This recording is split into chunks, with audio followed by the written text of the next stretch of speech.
Я знаком знакомые все лица. Здравствуйте. Со многими, с некоторыми, точнее, пересекались. Рад вас видеть снова. Добрый день. Ну, честно говоря, так немного неожиданно позвали. Буквально за сутки пришлось подготовиться по теме. Ну, есть предложение немного практикоориентированно поговорить сегодня на тему судебной защиты прав органов местного самоуправления, учитывая, что с некоторыми из вас мы пересекались по одну сторону, с некоторыми по разные баррикады, но тем не менее проблемы у всех одни и те же. Ну и о насущных проблемах, о двух насущных проблемах, актуальных, можно сказать, для органов местного самоуправления, хотел бы сегодня поговорить. Первое – это по кадастровой стоимости земельных участков. Это, как известно, налоговая база всех сельских поселений, ну, районов. Это касается лишь поскольку когда речь идет о межселенных территориях. Ну, тем не менее, как мне сейчас сказали, у поселений собственных юристов нет, и, как правило, мы с вами и представляем те же самые поселения, когда речь идет о спорах именно с поселениями. Ну вот, учитывая, что у нас земельный налог полностью 100% зачисляется в бюджеты сельских поселений, а у нас сегодня экономическая ситуация такова, что, как сказали, регионы должны сами выживать, а регионы, в свою очередь, муниципалитетам говорят, теперь тоже сами не выживаете, как это у нас сейчас история между городом и республикой, да, сейчас спор идет. Город все просит, чтобы помогли им с долгом по кредиту, с долгами по кредитам. В противном случае там, видимо, есть риск введения внешней администрации. Ну, республика на это не идет. Посмотрим, чем закончится, очень интересно. Ну, теперь поговорим о земельном, собственно, налоге. Итак, у нас 100% земельный налог зачисляется в бюджеты сельских поселений. Вопрос, каким образом мы можем с вами влиять на сегодня на эту часть как юристы, как на эту доходную часть бюджета. В последнее время, ну, как известно, вот с 2011 года, с принятием Президиумом Высшего арбитражного суда Российской Федерации революционного постановления, когда землепользователям, землевладельцам разрешили пересматривать кадастровую стоимость, у нас валом поперли иски, что в арбитражных судах, ну, когда подведомственность была арбитражей, а сейчас в Верховном суде Республики Бурятия массово стали пересматривать кадастровую стоимость земельных участков собственники, землевладельцы, землепользователи и так далее. К чему это приводило? Ну, в некоторых случаях это приводило к тому, что кадастровая стоимость земельного участка снижалась в 36 раз. То есть, предположим, ну, понятно, что снижение кадастровой стоимости во столько раз, оно автоматически влечет и снижение налоговых поступлений от этого земельного участка, от этого, соответственно, по земельному налогу, также в 36 раз. С этим делать, ну, Минимущество вроде бы как начало предпринимать попытки к тому, чтобы противостоять этому, то есть всячески пытаясь в судах запарывать экспертизы, которые назначались ну, для того, чтобы определять рыночную стоимость, и которая потом впоследствии закладывалась как кадастровая. Ну, это оказалось безрезультатно. Сейчас у нас обязательно стала введена процедура судебного урегулирования спора по кадастровой стоимости, ну, в отношении земельных участков, которые принадлежат юридическим лицам. Вот если у вас, например, в вашем районе есть такие крупные землепользователи, землевладельцы, собственники, юридические лица, то я думаю, это для вас было бы очень актуально. Почему? Объясню. Этим летом Конституционный суд Российской Федерации принял такое очень интересное постановление по заявлению администрации города Братска, нашего соседнего региона Иркутской области. Суть заключалась в чем? Что сейчас, когда в прошлом году ввели обязательную процедуру досудебного урегулирования спора по рассмотрению кадастровой стоимости земельных участков, то, ну, соответственно, юрики, прежде чем идти в суд, обязательно должны были обращаться в комиссию Росреестра. Для того, чтобы комиссия предварительно до суда попробовала урегулировать спор по кадастровой стоимости. В чем суть? В Иркутской области один из землепользователей, ну, вам известен, это группа Елим, которая занимается лесом, она владела земельным участком, кадастровая стоимость которого была около 35 миллиардов рублей. Ну, понятно, какую сумму земельного налога получал бюджет с такой кадастровой стоимости такого земельного участка. Ну, в один прекрасный момент юристы этой корпорации пошли обжаловать эту кадастровую стоимость в комиссию Росреестра. Ну, благополучно достаточно, им снизили кадастровую стоимость до 1,5 миллиарда. Ну, понятно, что сразу администрация города Братска не досчиталась скольки, ну, очень многих миллионов рублей земельного налога. Соответственно, это вызвало некоторое недопонимание, недофинансирование бюджета, и администрация пошла обжаловать это решение комиссии. Ну, по действовавшему на тот момент законодательству, в частности федеральному закону об оценочной деятельности, по КАСу, оказывается, не было позволено администрациям, местным администрациям оспаривать подобные решения. Ну, тогда пошла жалоба в Конституционный суд, и Конституционный суд этим летом принял очень интересное постановление, которым фактически развязал руки нам с вами в части возможности оспаривания решений комиссии Росреестра о пересмотре кадастровой стоимости земельного участка. И вот теперь, ну, я не знаю, насколько я понимаю, прекрасно мы с вами муниципальные служащие, в принципе, нам этим заниматься, как формированием доходной части, когда у нас есть целое планово-экономическое там, или финансовое управление, невдомек, ну и вообще не нужно. Но тем не менее, если вдруг такой вопрос встанет, то в принципе мы можем с вами попробовать в Республике Бурятия, кто-то из вас впервые обкатать такую практику, чтобы попробовать бюджеты своих поселений, ну, попробовать наполнять именно таким образом. То есть пытаться оспаривать решение нашей Росреестровской комиссии о пересмотре кадастровой стоимости земельных участков. Ну, конечно, это будет актуально только в отношении тех земельных участков, которые, во-первых, крупные, потому что из кадастра стоит там 10-15 тысяч, да даже 100 тысяч, даже миллион, думаю, не стоит даже заморачиваться по этому поводу. А вот если же на территории вашего района, в сельских поселениях, есть крупные землепользователи, то это может быть очень актуально. Поэтому вот здесь я вас ориентирую на то, чтобы посмотреть это самое постановление Конституционного суда Российской Федерации. Оно на 37 страницах, ну, ничего, примерно за час его можно осилить, и основную мысль, которую Конституционный суд пытался донести, можно уловить. И использовать в своей работе. Ну, если вдруг, конечно, вам будет это очень интересно. Второй момент, который касается кадастровой стоимости, ну вот, общий же порядок знаете, установление кадастровой стоимости земельных участков вообще на территории Российской Федерации? Знаете, да? То есть сейчас каждую пятилетку правительство Республики Бурятия утверждает кадастровую оценку всех земельных участков на территории Республики Бурятия. Ну и потом, исходя из этой кадастровой стоимости, она там передается в кадастровую палату, кадастровая палата потом его передает в налоговую, ну и так далее.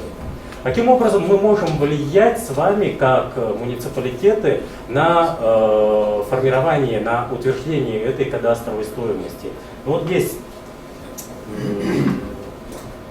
обратите внимание на федеральный закон об оценочной деятельности. И в частности, вот на главу 3 прим. 1, по-моему, она введена только в каком году, в 2013 году.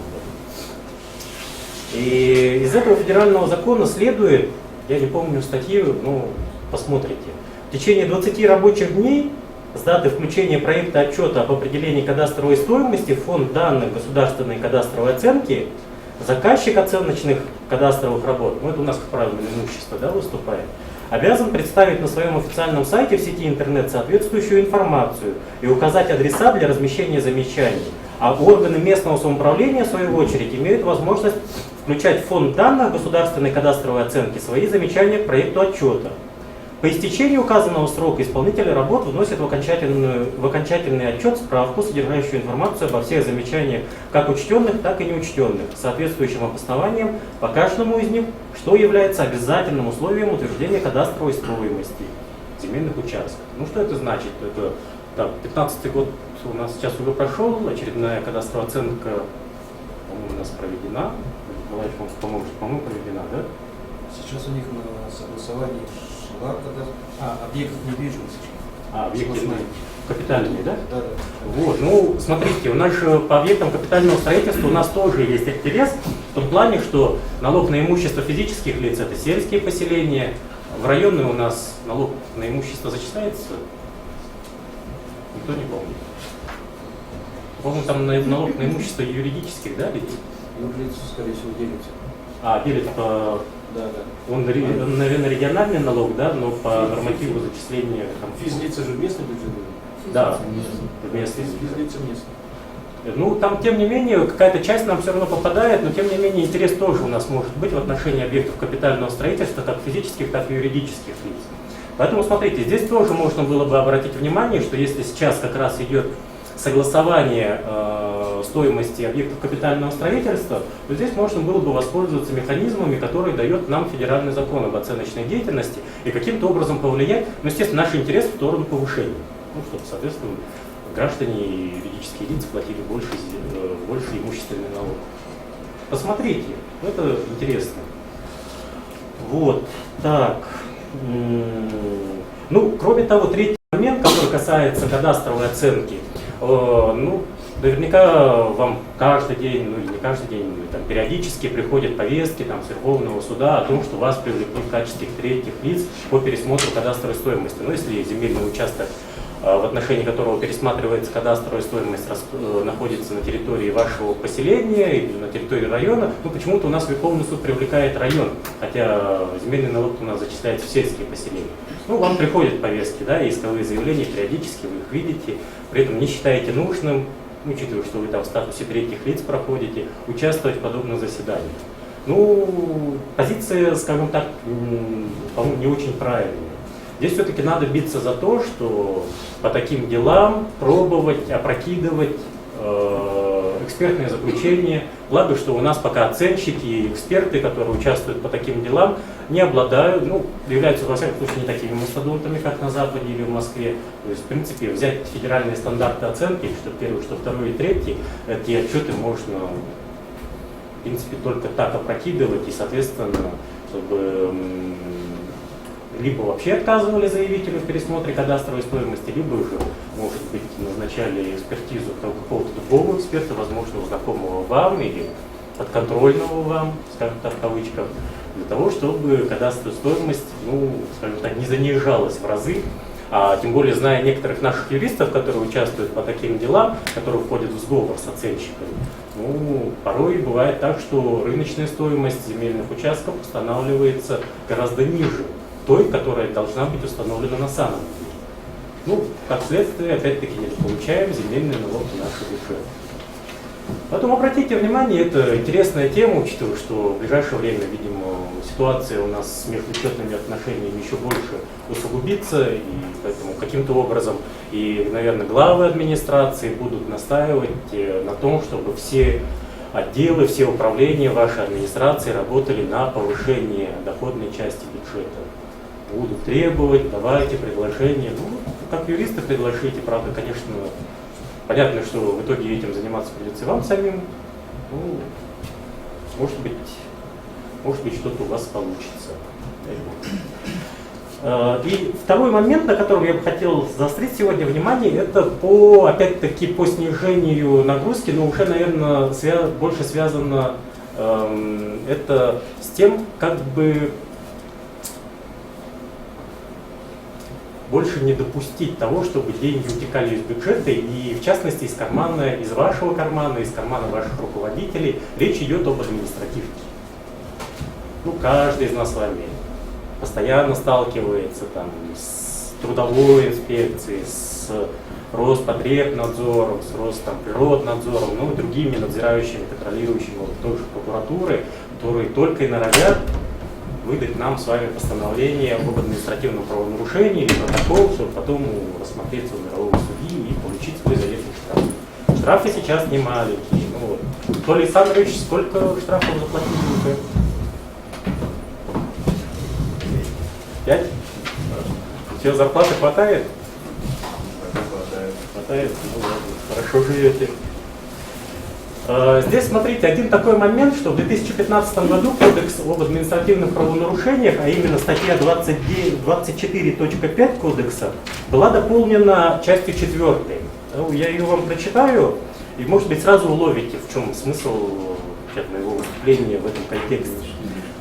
В случае, если во время производства по делу об административном правонарушении будет установлено, что главой муниципального образования, возглавляющим местную администрацию, иным должностным лицом органа местного самоуправления, руководителем муниципального учреждения вносилось или направлялось в соответствии с порядком и сроками составления проекта соответствующего местного бюджета предложение о выделении бюджетных ассигнований на осуществление соответствующих полномочий органам местного самоуправления, выполнение муниципальным учреждением соответствующих уставных задач и при этом бюджетные средства на указанные цели не выделялись, производство по делу об административном правонарушении в отношении указанных должностных лиц подлежит прекращению. Ну, поняли, да, в чем смысл?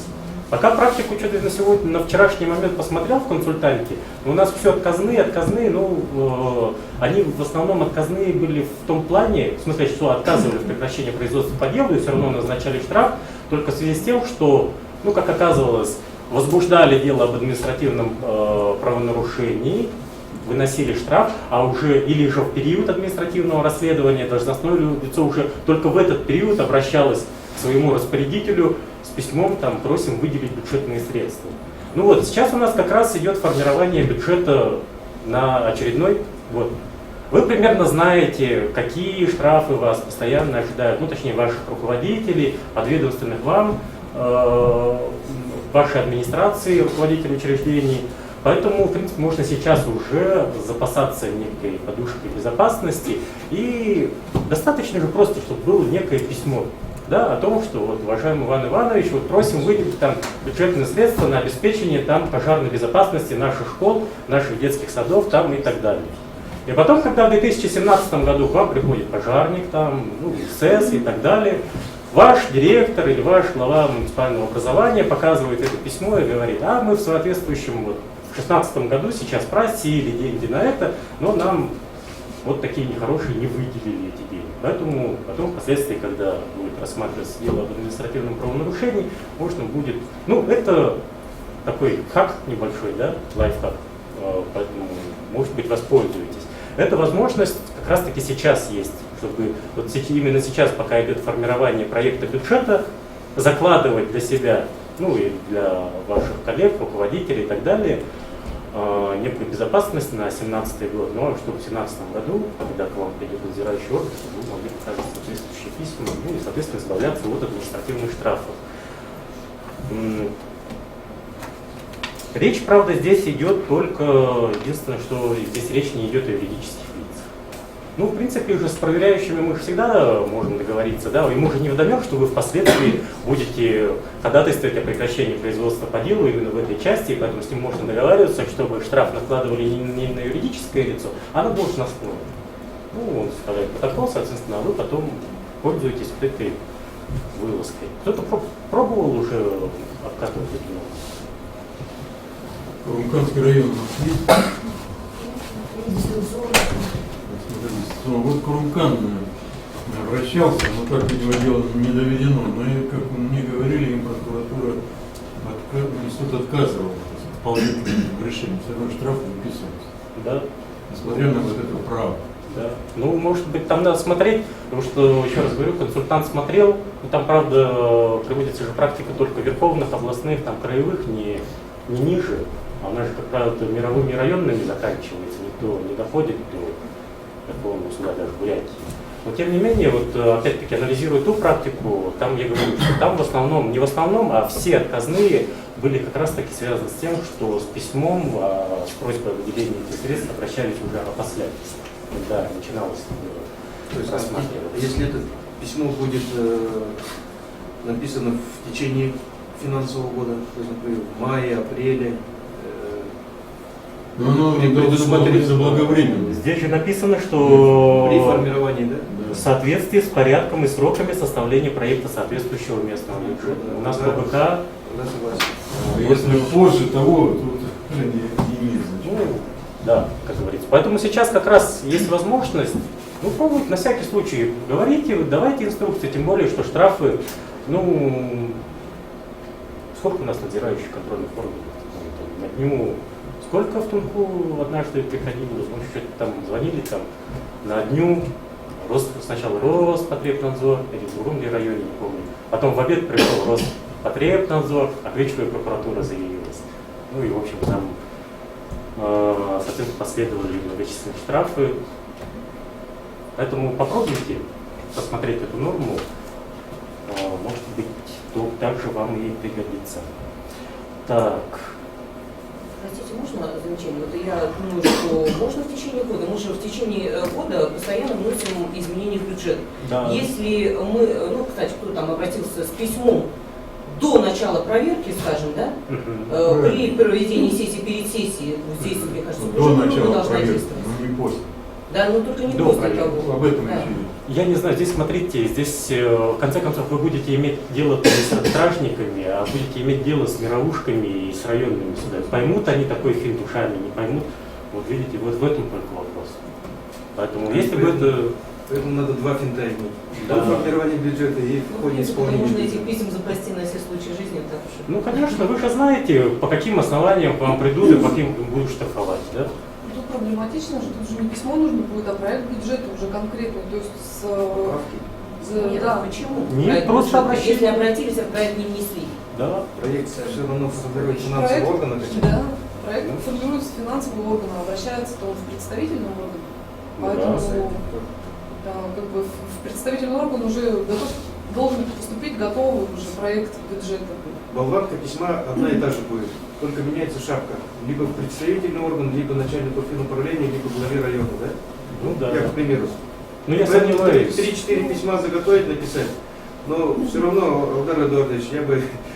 Это, конечно, хорошая практика в целях судебной защиты, да, но тем не менее... Не необходимо, злоупотреблять. конечно, да, не злоупотреблять такой ситуацией, потому что порой от таких решений, от предписаний надзорных контрольных органов зависит не только безопасность, но порой и жизни наших жителей, наших людей, да? Даже и безопасность на дорогах, даже и пищевая, там, санитарные какие-то нормы и требования. Ну, Тем не менее. Да, Согласен. здесь очень важное это замечание, поэтому, ну, не злоупотребляйте, поэтому тогда, когда нужный штраф получаете, но мы прекрасно с вами знаем и административную практику, что иногда и Тогда И ни за что. иногда можно и ни за что, тогда побиться. тогда, конечно, надо запасаться подобными штуками, ну и при этом кому будут платить из собственного кармана тогда, когда знаешь, ну, действительно не было возможности каким-то образом избежать административного правонарушения. Иногда, может быть, думаешь даже, что административного правонарушения по факту нет. Ну, придрались просто. Так, ну, у меня вроде бы все. Вот на сегодня, что я вам хотел вам озвучить. Я могу вам по своей практике, учитывая, что практика защиты органов местного управления в судах есть, может, какие-то вопросы у вас есть сейчас. Вот с городом мы бы... Город же есть, да, здесь? Городской совет. А, горсовет, да? Ну, вы не ходите по судам, у вас там администрация, мы да? туда сейчас находим. Да, ну Тот, ладно, который хорошо. вы- Ну, просто здесь как раз-таки из удачной практики работы муниципальных образований в судах, вот я вам хочу привести Арангойское поселение Волгинского района. В 2011 году пресловутый закон о защите, ну, это в общем, по безнадзорным животным, это по бродячим собакам. И тогда такая интересная предыстория вам расскажу, что знаменитая Познаешь же есть у нас по дороге в Тяхту, ты Арангой проезжаешь, пятачок-то из Позных стоит. Ну вот там куча бродячих собак, ну, видимо, какая-то гражданка у нас решила покормить очередную собаку, ну, собака вместе с козой еще и палец всего. И, соответственно, у нас на тот момент действовал закон о вот этих безнадзорных животных, в соответствии с которым полномочиями по отлову обладали у нас, вернее, наделялись муниципальные образования. Ну, не уточнялось, какие именно, то есть или районы, или поселения, просто муниципальное образование. А в Волгинском районе, это, к тому же еще на уровне района было принято и постановление о наделении вот этими полномочиями сельских поселений. Ну и, соответственно, вроде бы как на тот момент действующее регулирование на территории Волгинского района подразумевало, что сельские поселения должны отвечать за отлов безнадзорных животных. Ну, Арангойское поселение тогда не согласилось решительно с таким положением дел и пошло ни много ни мало оспаривать республиканский закон в Верховном суде сначала Бурятии, потом в Верховном суде России. И говорить о том, что отлов безнадзорных животных – это не полномочия вообще органов местного самоуправления, это полномочия органов госвласти субъекта. Почему? Потому что это относится к вопросам не благоустройства, как о том говорил наш республиканский закон, а относится к вопросам санитарно-эпидемиологического благополучия населения, а это уже уровень субъекта. Ну, поддержали Орангойское поселение сначала в Верховном суде Бурятии, потом в Верховном суде России.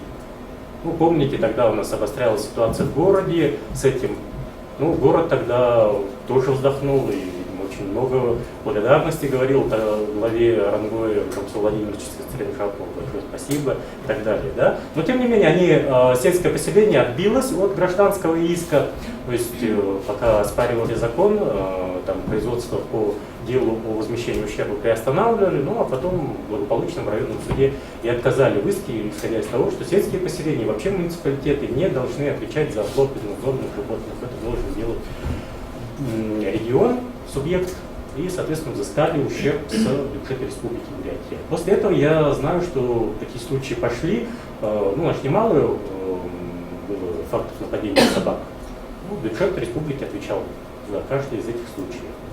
Второй момент, это, вот, по-моему, сегодня же рассмотрение как раз-таки по горячему питанию школьников. В Верховном суде, по-моему, после обеда, да, рассмотрение? Да, было 2:30. В 2:30 сегодня как раз Верховный суд Республики Бурятия будет рассматривать административный иск администрации города Улан-Удэ, главе Народному Хуралу, и они будут как раз таки доказывать то, что горячее питание, обеспечение горячим питанием школьников – это полномочия субъекта, а не муниципалитет. Ну, посмотрим, чем развернется. Так-то действительно, если откроешь 184-й закон об общих принципах организации законодательных, представительных, исполнительных органов государственной власти и 131-й наш закон об общих принципах организации местного самоуправления, то в чистом виде, конечно, мы нигде там не найдем то, что обеспечение горячим питанием школьников – это расходные обязательства того или иного публичного уровня. Там как-то надо системно толковать, не знаю, на каких позициях будет настаивать администрация, на каких будет настаивать республиканские власти. Ну, для вас это тоже актуально, да? Поэтому это, если в городе это на городской бюджет, в районах это на районные бюджеты, да, ложится. Время обеспечения горячим питанием в школе. Это очень интересно, следите. И иногда тоже сами смотрите. В принципе, у нас наше законодательство пока еще не совершенно настолько, поэтому вдруг, если какое-то у вас возникает, допустим, сомнение в том, что тот или иной вопрос, который до настоящего момента, например, по заведенной практике относился к вопросу местного значения района или к вопросу местного значения поселения, а на деле, оказывается, исходя из системного толкования закона, он вообще может относиться и к федеральному уровню или субъектовому. Ну, поэтому это можно оспаривать, это не надо бояться судов в этой части, и поэтому надо судиться, доказывать свою правоту, не бояться. В конце концов, у нас органы местного самоуправления по Конституции, Европейской хартии, независимые органы власти. Ну, поэтому дерзайте, пробуйте. Какие-нибудь вопросы? Да, спасибо, Алдар Эдуардович. И вопросы, пожалуйста. Но я вот хочу сказать, я представляю Ассоциацию муниципальных образований Республики Бурятия. Судя по вашим сегодня сообщениям, достаточно интересной, вы знаете, практикой, мы бы хотели установить дальнейшие с вами отношения, так сказать, в помощь нашим муниципалитетам. Каково вам это материально будет выглядеть, пока не представляю. Но в то же время нам это необходимо, так сказать, вот такая консультация и поддержка правового поля. Вопросов нет. Всегда готовы к сотрудничеству. Телефон мы возьмем, наверное, через материалы. Да. Хорошо, спасибо. Большое спасибо. У вас еще вопрос. У вас практика Верховного суда Бурятии есть, да? То есть вы там отстаиваете чьи-либо интересы? Ну, Орангоев, кстати, был Это ваш, да? Чисто практичный вопрос. Дорого стоят ваши услуги для поселения? Нет, для поселения это, в принципе, находим взаимовыгодное сотрудничество, так сказать.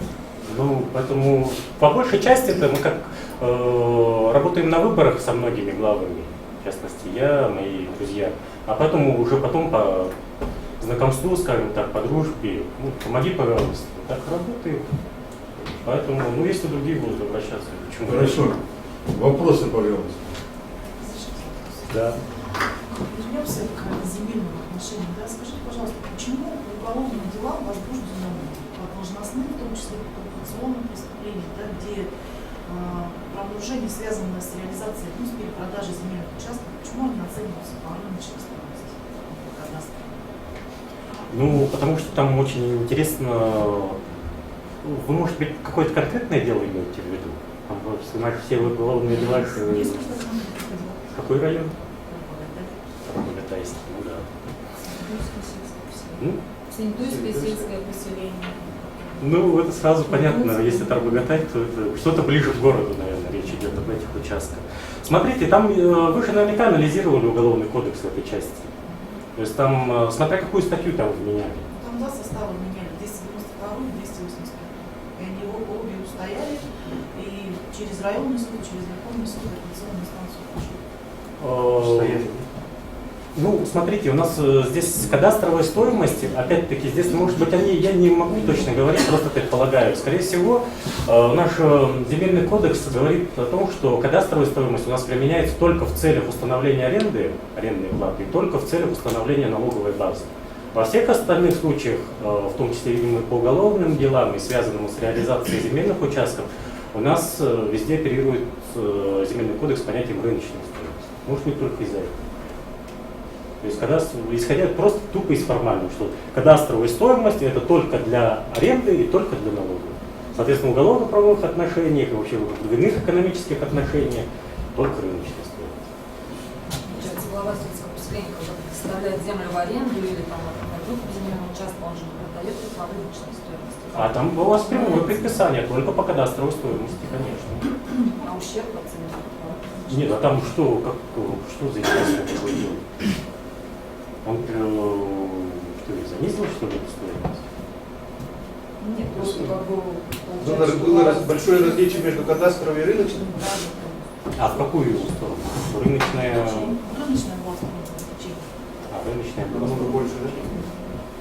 Получается, фактически ущерб глава района, глава сельского поселения намного меньше, чем оценили по рыночной стоимости. Ну, там сослались, естественно, на заключение экспертов, в рамках уголовного дела провели, все нормы, и тем не менее рыночная стоимость. Ну, я боюсь здесь что-то говорить. Каждое уголовное дело, оно особенно специфичное, оригинальное, поэтому, свои соображения высказываю. Все, что могу сказать. Спасибо. Идем дальше по программе. Большое спасибо, до свидания. Так, Леонид Николаевич, вы кидаете. Здравствуйте, уважаемые. Хорошо, проходите, пожалуйста, за стол. Можно подать, конечно, пожалуйста. Свободнее. Готовьтесь, пожалуйста. Я понимаю, это Батракова Ирина Владимировна. Да? Сейчас мы представим. Главный специалист отдела контроля закупок и антимонопольного контроля органов власти Управления Федеральной антимонопольной службы по Республике Бурятия Батракова Ирина Владимировна. Тема реализация законодательства о государственных и муниципальных закупках, обзор последних изменений Федерального закона 44 и 223 и рекомендации по их применению. Не такое? Нет. Давайте поправьте. И время. Здесь 2 часа, но я думаю, может быть, не обязательно бюджет, у нас будет полный программа. Поэтому... Хорошо. В общем, тема у нас будет конкретно связана с нашими полномочиями антимонопольных органов. В частности, это, конечно, будет контроль в сфере закупок. Это глава у нас 5, 6 закона о контрактной системе. Мне хотелось бы все-таки узнать, да, вот вы юристы, да, я так понимаю, все, с администрации районов, муниципальные органы, которые 44-м федеральным законом вы все занимаетесь и знаете его, да? Или нет? Знаете, хорошо. В общем, все, что будет касаться именно полномочий монопольного органа в сфере контроля закупок. Ну, для начала я, наверное, скажу вам немножко такое вступительное, да, чем вообще занимается наш орган, контрольный орган. Федеральная антимонопольная служба – это уполномоченный федеральный орган исполнительной власти, который контролирует отдельные федеральные законы. В частности, это законодательство о контрактной системе, закон номер 44 ФЗ, антимонопольное законодательство номер 135 ФЗ о защите конкуренции, который вам, как заказчикам, работающим именно в сфере закупок, тоже необходимо знать. Немножко я там остановлюсь, да, на этих моментах. Кроме того, это закон о рекламе, закон об иностранных инвестициях, об основах торговой деятельности Российской Федерации, ну и так далее. Достаточно много, да, законов, которые попадают в контроль антимонопольного органа. Федеральная антимонопольная служба осуществляет свои полномочия непосредственно и через свои территориальные органы. Сегодня у нас в России 85 территориальных органов, которые работают на каждой наведенной территории. Кроме того, вот вы, наверное, знаете, что в прошлом году был подписан указ президента Российской Федерации, и Федеральная служба по тарифам была как орган упразднена, и ее полномочия были переданы на уровень ФАС России. На сегодня у нас только центральный аппарат занимается именно тарифным регулированием, да, контролем за установлением регулируемых государством тарифов, но в ближайшем будущем, не в ближайшем, но в будущем территориальные органы также будут этим заниматься. Кроме того, Федеральная служба по оборонному заказу также была упразднена. И вот с 2015 года все заказы в сфере оборонзаказа именно осуществляет также у нас Федеральная антимонопольная служба и отдельные территориальные органы, в частности, те территориальные органы, которые у нас в округах. Допустим, по нашему округу это Новосибирская ФАС России. Так, немножко, чтобы вы имели представление, да, что это за орган. Хотелось бы мне сегодня, конечно, вам сказать в первую очередь, каким образом вообще будет рассматриваться сама процедура рассмотрения жалоб на действия заказчиков, уполномоченных органов, уполномоченных организаций, специализированных организаций, комиссий по закупкам, операторы электронной площадки и так далее. Вот всех я не буду каждый раз, да, перечислять, буду говорить, что это субъект контроля. Каким образом рассматривается, на примерах, даже некоторые примеры могу привести, каким образом рассматриваются такие жалобы. Кроме того, об ответственности, которая предусмотрена за нарушение требований законодательства о контрактной системе, и по уголовной ответственности. В основном, конечно, мы остановимся именно на административной ответственности, которая предусмотрена за нарушение требований, установленных законом о контрактной системе. По реестру недобросовестных поставщиков основные моменты я вам скажу, потому что это императивная норма, которую вы, как заказчики, обязаны соблюдать. То есть, и как раз таки скажу, какая ответственность за нарушение этих требований. Поговорим с вами. Если есть какие-то вопросы, вы, конечно, в ходе моего выступления, если есть вопросы, далеко не отходить, сразу можете задавать. По проверкам, каким образом проводится проверка законодательства контрактной системы, плановые и внеплановые проверки. Немножко об этом с вами поговорим, потому что наверняка вы все уже сталкивались, да, с жалобами и с предусмотренной ответственностью за нарушение требований закона. Так, жалобы, да, начнем с жалоб. Это у нас статья 105 Закона о контрактной системе, полностью прописан порядок подачи этой жалобы. То есть жалобу может подать любой участник закупки, общественная организация, либо уже участник закупок. То есть в случае, если обжалуется положение, документация закупки, то в этом случае может обжаловать любой участник. В случае, если обжалуется действие комиссии по закупкам, то в этом случае будет обжаловать, право имеет обжаловать только участники закупок, которые подали свои заявки на участие в какой-либо закупке. Также хочу сказать по срокам, да, то есть эти сроки вы тоже должны отслеживать, сроки подачи этих жалоб. То есть если это на положение документации жалоба, то сроки законом определены в течение, это в течение 10 дней с момента размещения на официальном сайте Единой информационной системы последнего протокола.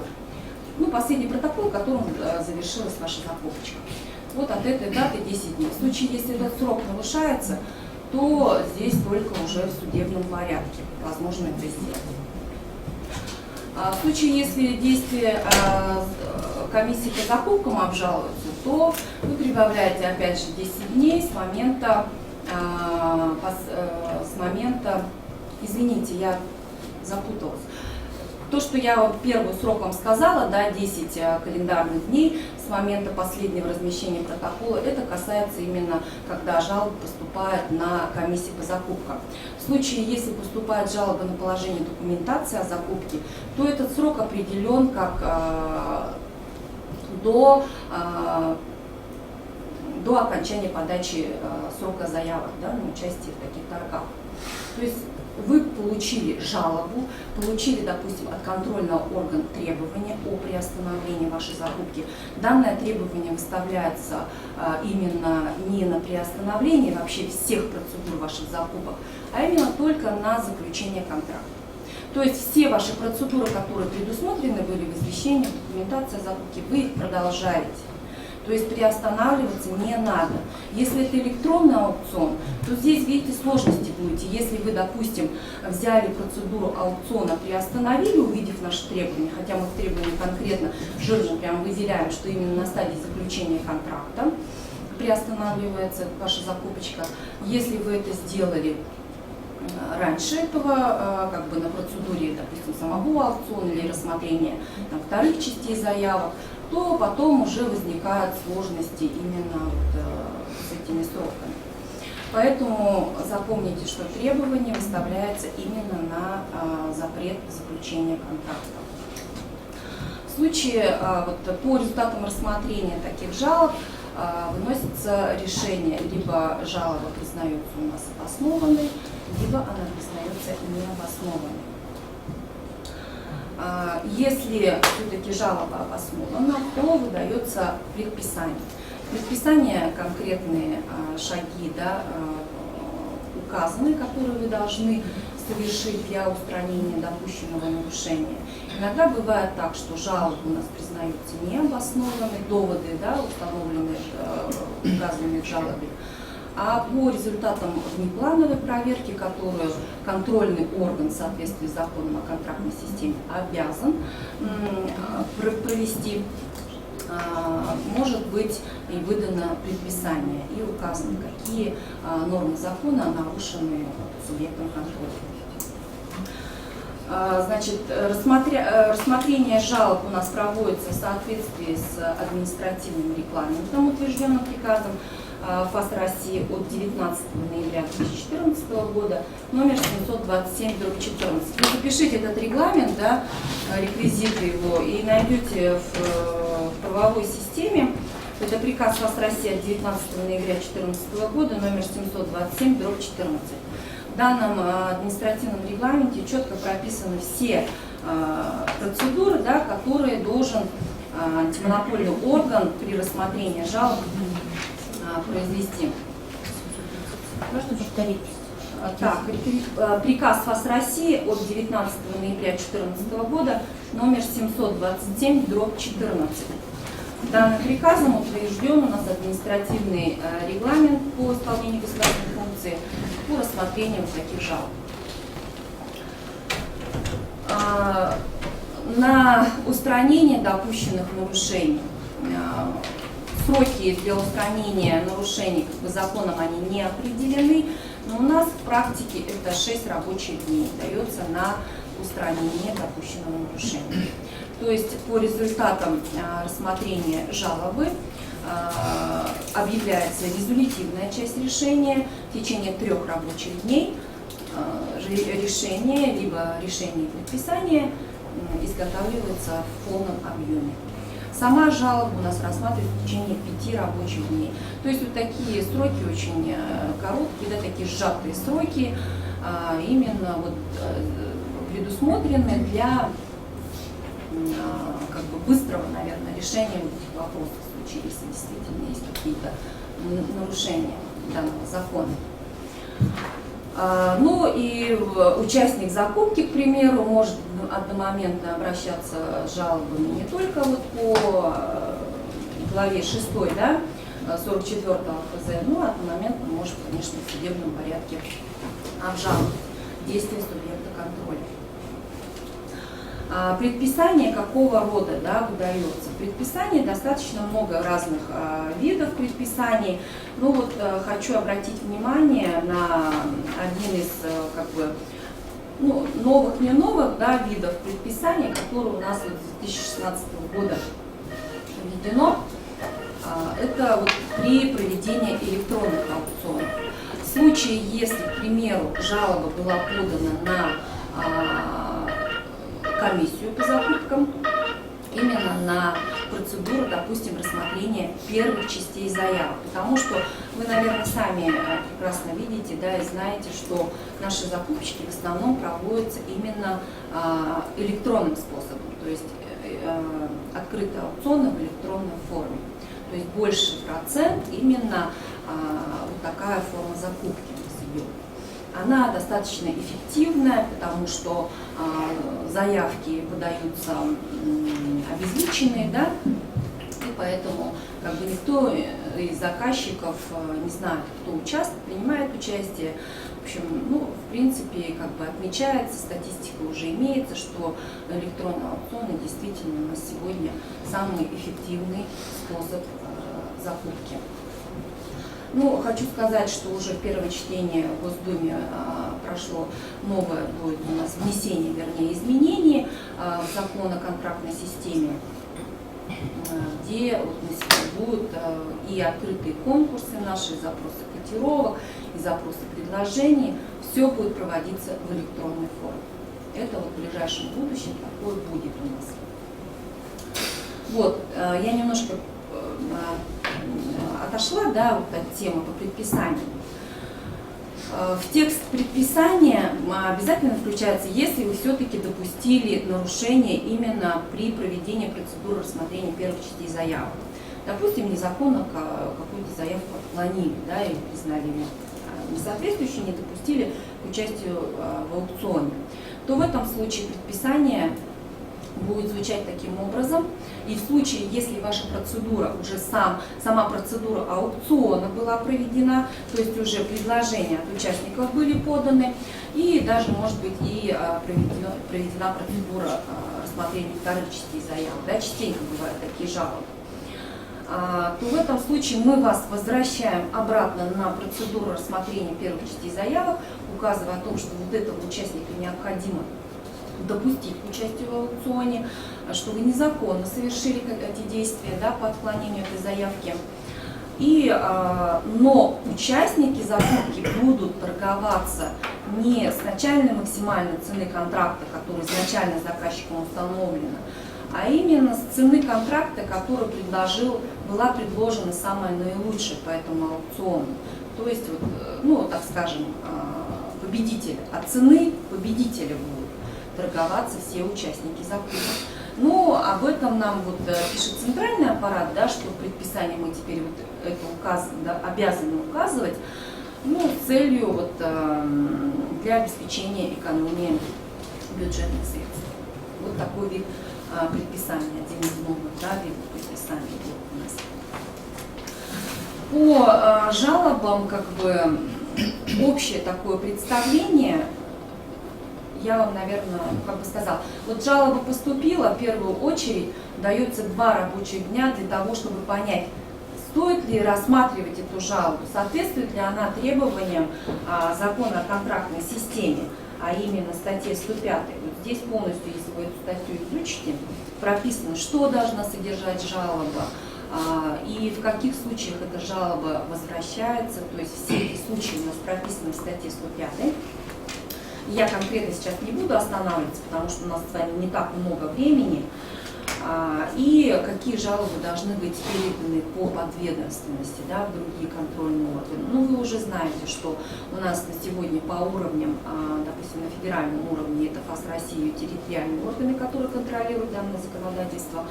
На региональном уровне это у нас отдел, созданный в Министерстве финансов Республики Бурятия, который проверяет и рассматривает жалобы заказчиков региональных наших и муниципальных вправе проверить.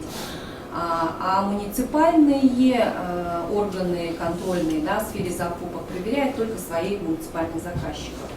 Федералы могут проверить любой уровень, федеральный, региональный и муниципальный. Ну вот тоже готовится изменение у нас в закон о контрактной системе в части того, что на сегодня это обязанность муниципалитетов создавать такой контрольный орган. Но в ближайшем будущем будут внесены изменения в закон о контрактной системе, и муниципальным органам теперь будет дано право создавать такой орган.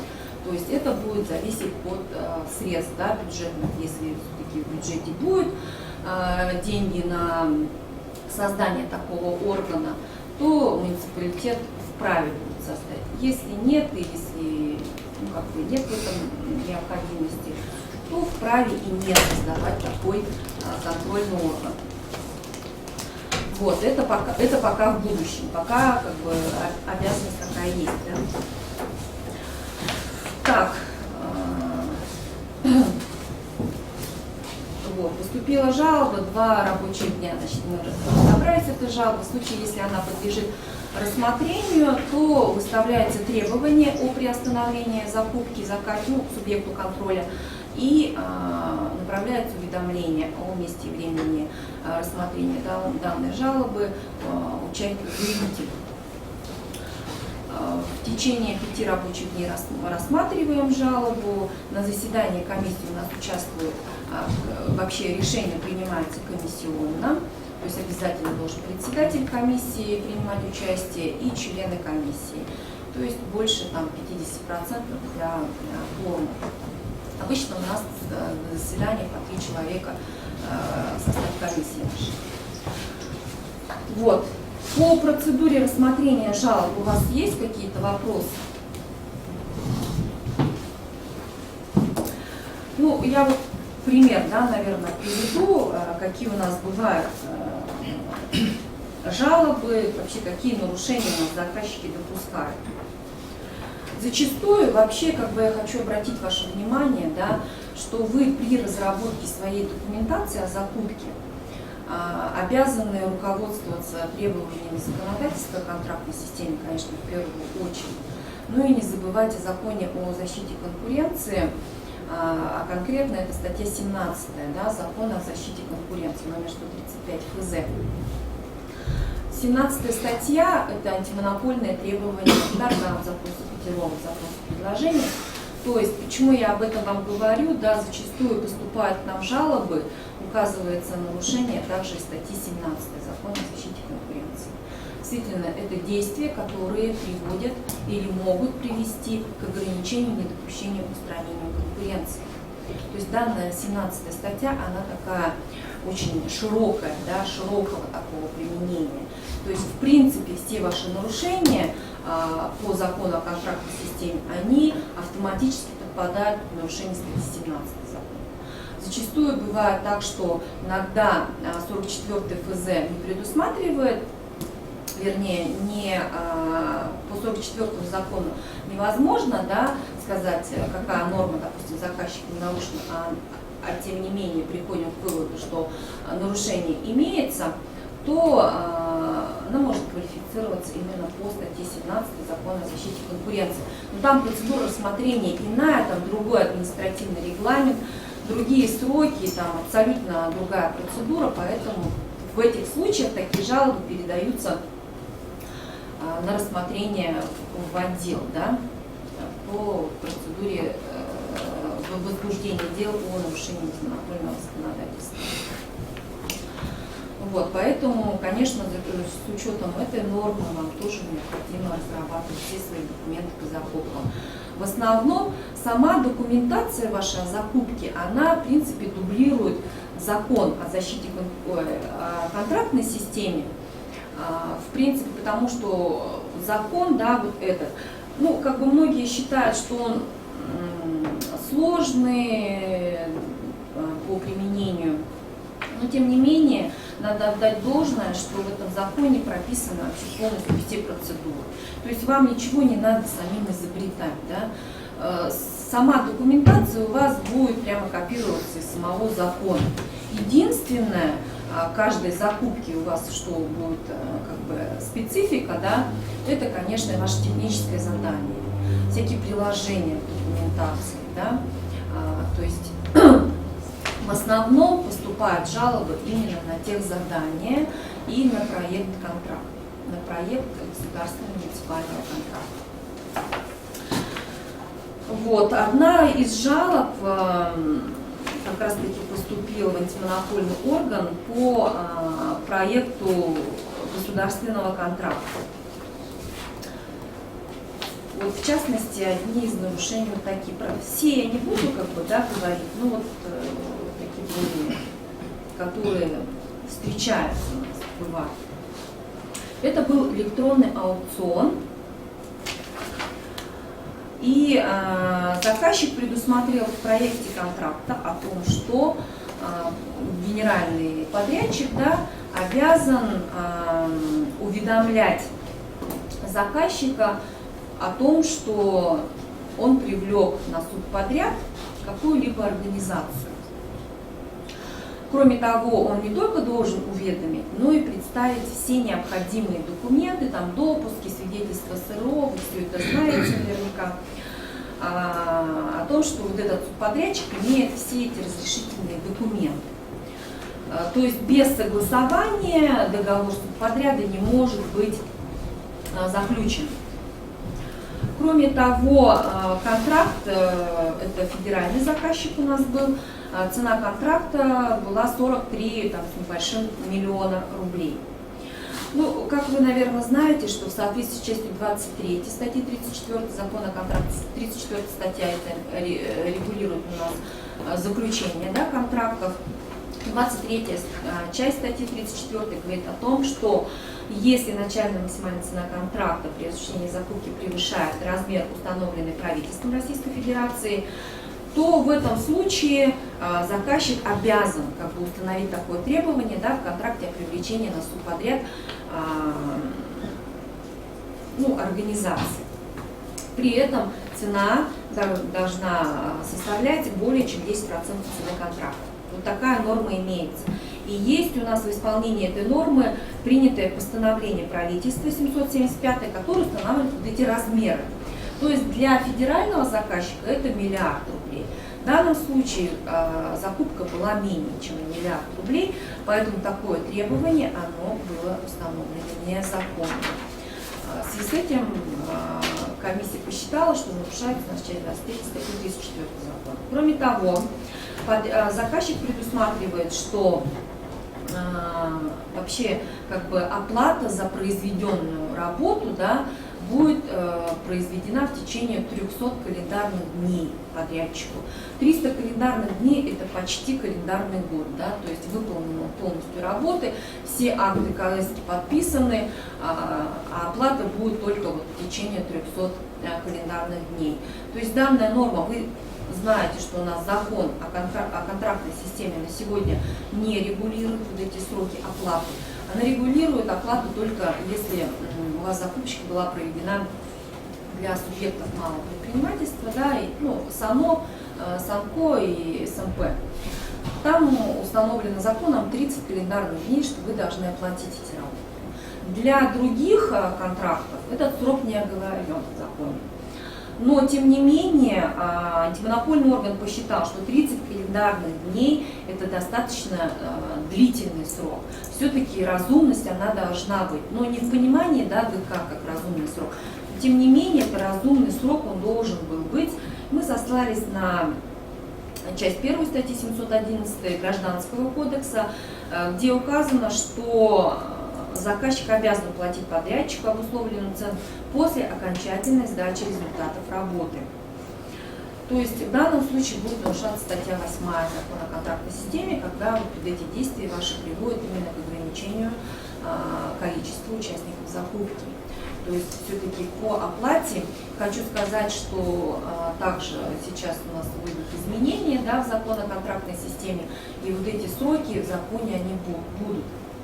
Именно по оплате, какие сроки вы должны оплатить, да, работу будет внесено. А также у нас еще пока нет в 44-м законе именно по срокам выполнения работы. Тоже нет, да, максимальных сроков. Это тоже будет внесено. То есть заказчик уже как бы конкретно будет руководствоваться при установлении сроков оплаты и сроков выполнения работ законом о контрактной системе. Кроме того, заказчики у нас зачастую бывает предусматривают в своих проектах, контрактах, документации различные там требования, которые не предусмотрены законом о контрактной системе. В данном случае заказчик у нас предусмотрел, что в течение 2 часов с момента получения уведомления подрядчик должен предоставить транспортное средство заказчика для того, чтобы он мог выезжать на объект и контролировать вообще процесс вот этой стройки. Да? В данном случае у нас стройка шла не в границах города Улан-Удэ, а там в республике, в районе. Поэтому в течение 2 часов, как бы, здесь указано, факсимильной связью они представляют такое требование о предоставлении транспортного средства. Если этого не делает генподрядчик, да, то за это он будет нести штрафные, штрафы установлены, хотя имущественная ответственность указана. Да. Также было принято решение, что данное незаконно, да, требование. И опять же у нас нарушается статья 8 Закона о контрактной системе. Все-таки комиссия посчитала, что данное требование является неправомерным, и осуществление контроля именно за ходом и результатом выполнения работ является обязанностью заказчика. Соответственно, должна выполняться силами и средствами самого заказчика. В общем, и так далее. Здесь еще очень много нарушений по одной закупке. Вот так. Теперь, если нет вопросов, да, а вопросов нет у вас, перейдемте давайте к ответственности, которая у нас предусмотрена сегодня за нарушение требований закона о контрактной системе. Ответственность у нас предусмотрена в статье 107 Закона о контрактной системе. И ответственность у нас на сегодня установлена как уголовная, административная, гражданско-правовая и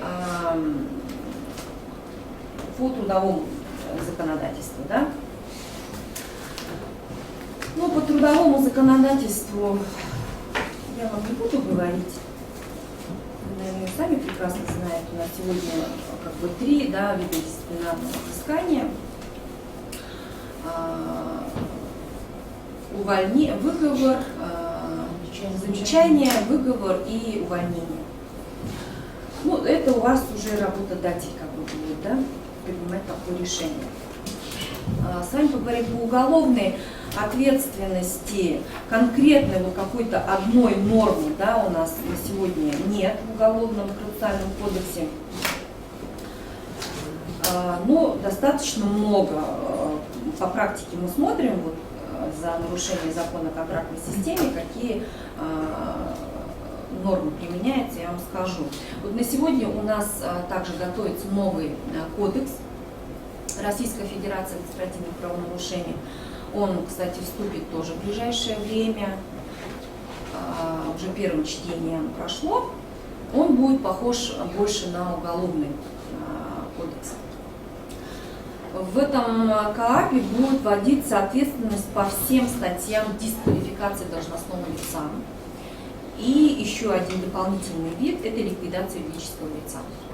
То есть по всем практически статьям, которые предусмотрены за нарушение закона о контрактной системе, а это нормы статьи 7.29-7.32. В принципе, ответственность административно предусмотрена вообще за все. Ну вот законодатель за все предусмотрел ответственность за нарушение законов о контрактной системе. Кроме того, будут увеличены штрафы в разы. Хотя на сегодня вы знаете, что штрафы достаточно вот такого в крупном размере, да, у нас максимальный штраф на должностное лицо 50 тысяч рублей, минимальный 3 тысячи рублей. На юридическое лицо максимальный штраф 500 тысяч рублей. Вот, увеличиваться будут штрафы. Также новый КАП предусмотрит санкции ниже низшего, будет расширяться перечень ПК. Ну, что такое ниже низшего? Это вот, к примеру, на сегодня, да, у нас должностное лицо, которое рассматривает дело административного правонарушения, вправе снизить административный штраф при условии, если санкция предусмотрена в размере, на должностное лицо, в размере 50 тысяч рублей. Только в этом случае. То наполовину может быть снижен штраф. Но при условии, если вы докажете исключительные какие-то, вот, какие у вас были исключительные обстоятельства. Да? Критерии исключительности на сегодня их вы нигде не найдете, потому что это, в принципе, достаточно новая норма, практики практически нет.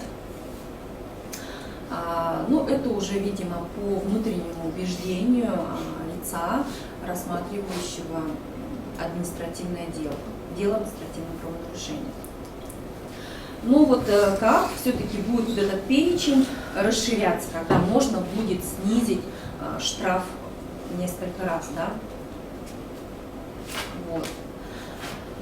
Уголовная ответственность. Уголовная ответственность у нас предусмотрена статьями, вот могут, да, попадать под 285 УК, это злоупотребление должностными полномочиями, 290 получение взятки, и вот 90% возбужденных уголовных дел по России у нас как раз-таки вот по 290 статье получение взятки, 291 дача взятки, также халатность 293, 286 превышение должностных полномочий.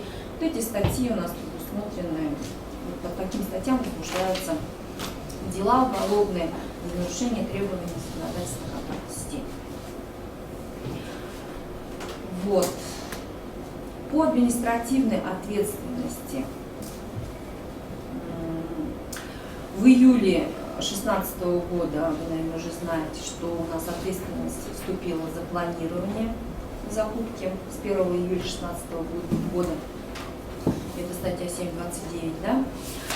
Хотя антимонопольный орган именно планирование не контролирует. То есть у нас на сегодня сам закон 44 полномочий, допустим, антимонопольного органа, контрольного органа в сфере закупок именно касается с момента размещения извещения о проведении закупки на официальном сайте в единой информационной системе и до заключения контракта. Вот именно в этих границах антимонопольный орган осуществляет свой контроль, не более. То есть все, что до размещения извещений и после, да, по исполнению контракта другой орган осуществляет контроль, по планированию, по планам, графикам, тоже у нас там федеральное казначейство на сегодня осуществляет этот контроль. Но планирование не входит в контроль антимонопольного органа, но административные дела как раз-таки подпадают под наши полномочия.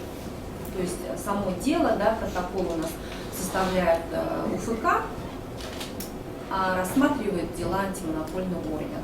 И вообще как бы в будущем, видимо, именно за нарушение законодательства контрактной системы по всем нормам, все это только будет рассматривать нас антимонопольный орган. Вот. Что еще можно сказать, да? Если возбуждается дело об административном правонарушении, оно может возбуждаться с определения о расследовании, административного расследования, либо с уведомлением о составлении протокола. На составление протокола приглашается лицо, совершившее данное правонарушение, разъясняются права этого лица, и в течение 15 дней календарных, это возбужденное дело, оно подлежит рассмотрению. Сегодня у нас в Бурятском УФАС только 2 лица, которые вправе рассматривать такие дела. Это руководитель Бурятского УФАС и ее заместитель. Эти 2 человека. А протокол у нас составляют, в принципе, все специалисты. Да? Вот.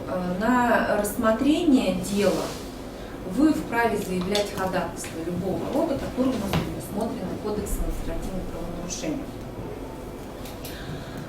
Ходатайство, допустим, это может быть о признании правонарушения малозначительным и определение вам устного замечания. В принципе, по всем статьям Кодекса должностное лицо, рассматривающее дело, вправе вынести вам устное замечание.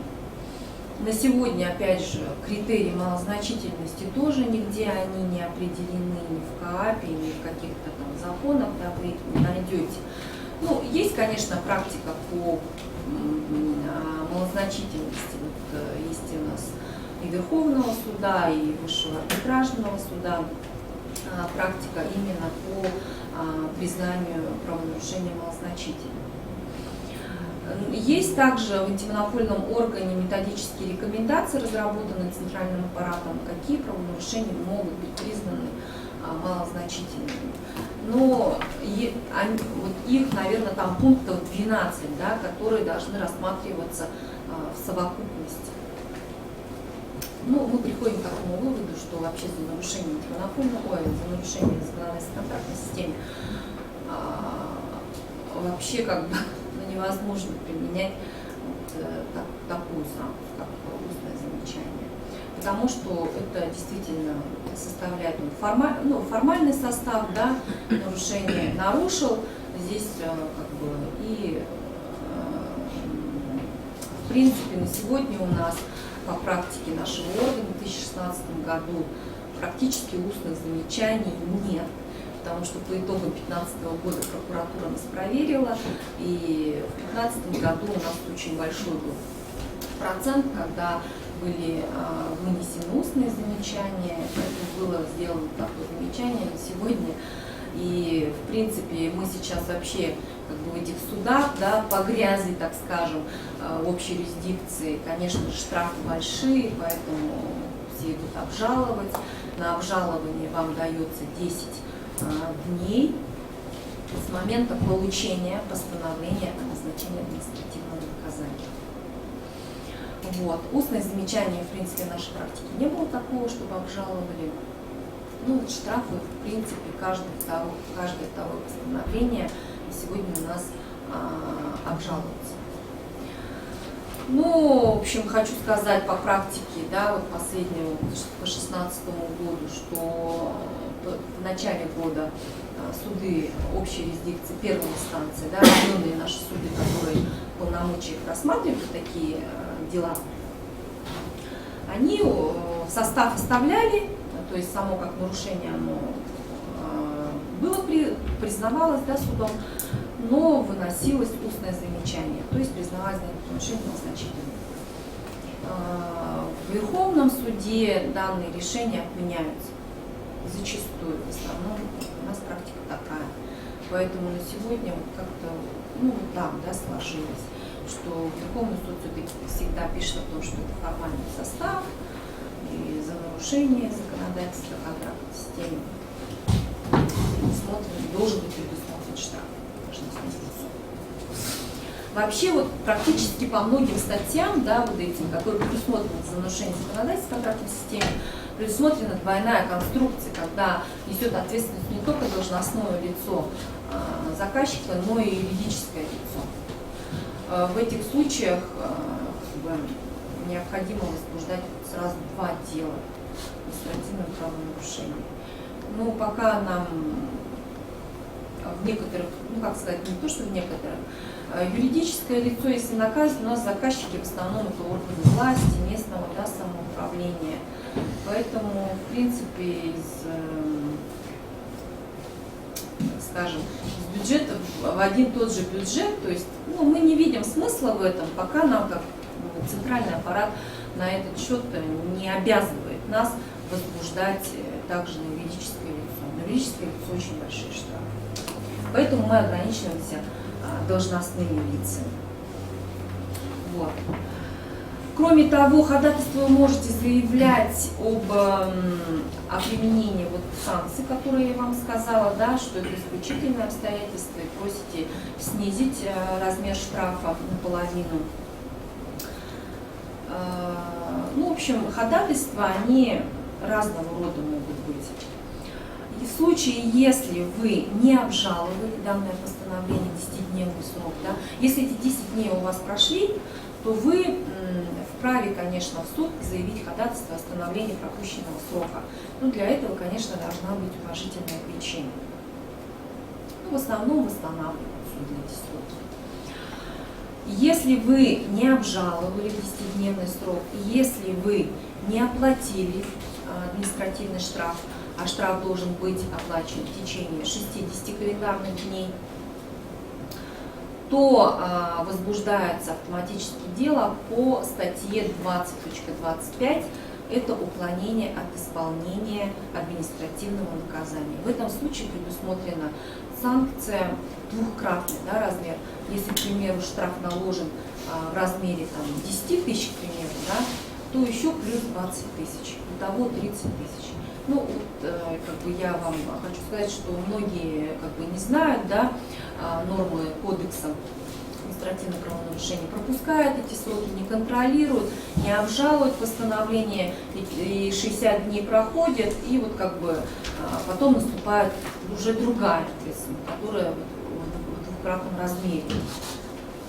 Либо, здесь еще написано, либо административный арест на срок до 15 суток, либо обязательной работы на срок до 50 часов. В нашей практике был один случай, когда должностное лицо арестовали на 15 суток. Он пришел с работы, да, на заседание, вот, отказался оплачивать, как бы, ну, в общем, суд принял решение и вот арестовали на 15 суток. Ну, даже такая санкция просто. У вас есть также право заявить ходатайство о рассрочке либо отсрочке платежа, да, административного штрафа. Рассрочка это у нас 3 месяца, то есть плюс к 70 дням, 10 дней на обжалование, 60 дней на оплату, 70 дней, плюс 3 месяца, итого 5,5 месяцев на оплату, если вы заявляете ходатайство о рассрочке. Если это отсрочка, то это плюс еще 1 месяц. В основном заявляют такие ходатайства всегда удовлетворяются. Вот. По кодексу о административных правонарушениях, в принципе, у меня все.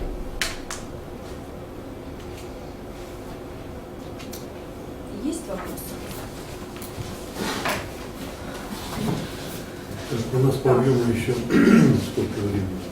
Ну, вообще до 12 часов не поставили, но я могу раньше, ну, смотрите, как вам, да?